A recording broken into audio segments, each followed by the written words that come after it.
नमस्कार भाइयों, हम गीतकार वकील बागी तमाम सिंगर भाई लोग को अपना चैनल कवि की रचना में बहुत बहुत स्वागत करत बानी।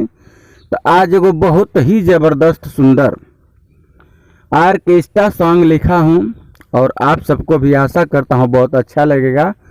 सुनाऊंगा। सुनाने से पहले एक छोटा सा रिक्वेस्ट है, जो भाई हमारे चैनल को अब तक सब्सक्राइब नहीं किए हैं, जो खास तौर से वो सिंगर भाई जिनके पास गाने लिखवाने का पैसा नहीं है, तो हमारे चैनल से लेकर फ्री में गाना गा सकते हैं। तो आप चैनल को सब्सक्राइब कर लें, बेल आइकन की घंटी सबसे पहले सुनने के लिए प्रेस कर लें।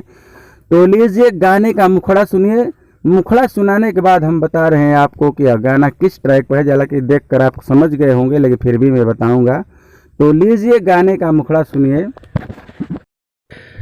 बाटे कम सी उमर लगत हटे पिया डर, बाटे कम सी उमर लगत हटे पिया डर, अभी काच हो उमरिया बचावे के परी, अभी काच हो उमरिया बचावे के परी। तनी दूर रही सुनिए बलम जी, लड़कइए में लहिका खेलावे के परी। तनी दूर सूती हटिए बलम जी, लड़कइए में लहिका खेलावे के परी। तो दोस्तों, यह गाना जैसा कि आप समझ गए होंगे, खेसारी लाल यादव जी का एक बहुत ही जबरदस्त सॉन्ग आया था, जेसवी से कोड़ दी जवानी रजऊ। उसी ट्रैक पर यह गाना था। आशा है आप सबको मुखड़ा बहुत अच्छा लगा होगा। तो एक लाइक कर दीजिए और कमेंट में बताइएगा कैसा लगा। और लीजिए अंतरा सुनिए। नई खेसयान हमार हो गईल गवना, दूरे रही राजा जी, रौरे धन ह कहरे जतन, फिर खाइब ताजा ताजा जी। नइखे सयान हमार हो गईल गमना, दूरे रहे राजा जी, रौरे न धन ह कहरी जतन, फिर खाइब ताजा ताजा जी। राखी मनवा पकाबू राजा होई न बेकाबू, अभी पाकल नइखे खनावा पकावे के परी। तनी दूर सोटी हटी ना बलम जी, तनी दूर सूती हटी ना बलम जी, लड़कइए में लहिका खेलावे के परी। तनी दूर रही हटी ना बलम जी, लड़कइए में लहिका खेलावे के परी।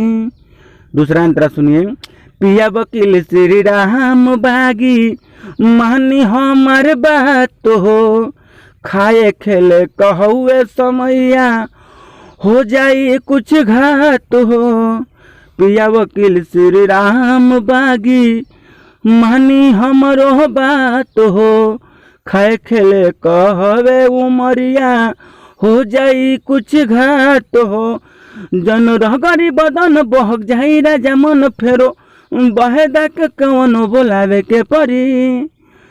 तनी दूर जाके सुतिए बलम जी, लड़कइए में लहिका खेलावे के परी। तनी दूर रही हटिए बलम जी, लड़कइए में लहिका खेलावे के परी। तो दोस्तों, यह गाना आशा करता हूँ आप सबको बहुत अच्छा लगा होगा। मुझे तो बहुत ज़बरदस्त लगा दोस्तों। जिस भाई को गाना हो फ्री में गाए। और ऐसे ही सुंदर सुंदर मैटर पाने के लिए हमारे चैनल पे बने रहें और चैनल को सब्सक्राइब करके बेल आइकन की घंटी दबा लें और गाने को लाइक करना एकदम ना भूलिए। तो फिर मिलता हूँ एक ज़बरदस्त शानदार मैटर के साथ। तब तक के लिए जय हिंद, जय भोजपुरिया समाज।